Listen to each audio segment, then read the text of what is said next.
She is Caron Smith, and you're listening to Raising the Standard. Hi everybody. On today's show, we're talking about lowering the cost of electricity in Grand Bahama.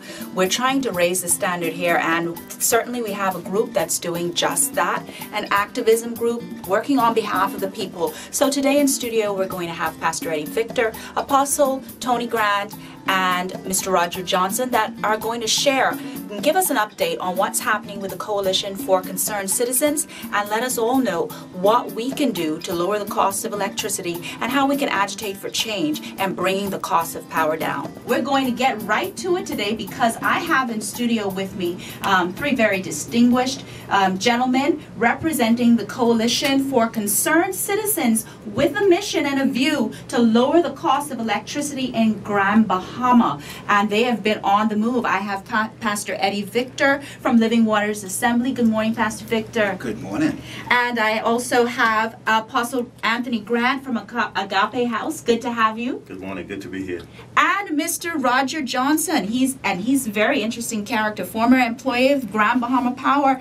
Good morning, Mr. Johnson. Good morning, Karen. And we're going to get right to it. Outside of Mr. Johnson, who worked for the company, and Pastor Eddie, who is spearheading this effort, you know, you are the closest representation of what people are feeling here. You talk to your parishioners, you know what people are going through. How does it make you feel when you look at what's happening with the power and the Grand Bahama Port Authority being here and giving them permission for the increases, and the government? How is that making you feel? And for me, as a Bahamian, as a Grand Bahamian, as a resident, I don't feel protected. Who is protecting us? How does that make you feel? What have your people said to you? Well, right now, no one seems to be protecting us. Only the coalition is fighting the cause. Yeah. But you know, we understand that companies are in business to make money. That's not a concern. We understand that, and we expect that. But when a company stretches that and that becomes an abuse, yes, then we have a problem. And that's what has been happening with the Grand Bahama Power Company. It's been abusive in its operations, and it seems that no one is watching.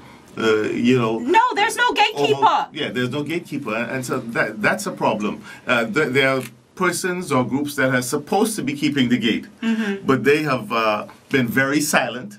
And the only voice you have been hearing is the coalition. It's the coalition. And that is very disturbing to me. That is very, very disturbing, particularly when, you know, in short order, there are going to be knocks at your door, people asking for votes. And, you know, that power is so centralized in Grand Bahama. You know, it's like a fist closed, and that there's nobody else that can get in. And resources or wealth and income is funneled right there, right around that central nucleus. But how do we now get it out to the people?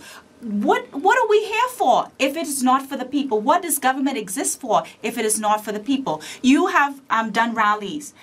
Tell me about that. Give us a little bit of an update of what's happening and how people can begin to fight for themselves right here, because there's nobody fighting for us except now you guys are leading the way. Well, the rallies are key to us in the fact that it brings us out into the open and strategically positioned, because we've been doing the rallies at the KFC restaurant on Pioneers Way, which is directly opposite the Grand Bahama Power Company, and across from the Grand Bahama Port Authority, which are the regulators. Really? Yes. Okay. Yes. As bad as things have gotten, with the cost being risen so high, still there's something else waiting for us. Because in the agreement which the power company has, when it purchased when Emira purchased Grand Bahama Power Company, is that in the year 2016 they are expected to raise $18.3 million in the tariff structure. The tariffs is the rates at which we pay. In other words, we can expect another major increase to pay for machines which they retired 5 out of 8 immediately after they purchased the company. Now, I say either they got the whole thing at fire sale level or they paid too much for it. the Standard is a 30-minute talk show hosted by Caron Smith. If you would like to become a guest on or a sponsor of our show, please visit us on Facebook at Raising the Standard or email us at raisingthestandard242@gmail.com. Tune in each Wednesday at 9:30 a.m. for Raising the Standard right here on Cool 96.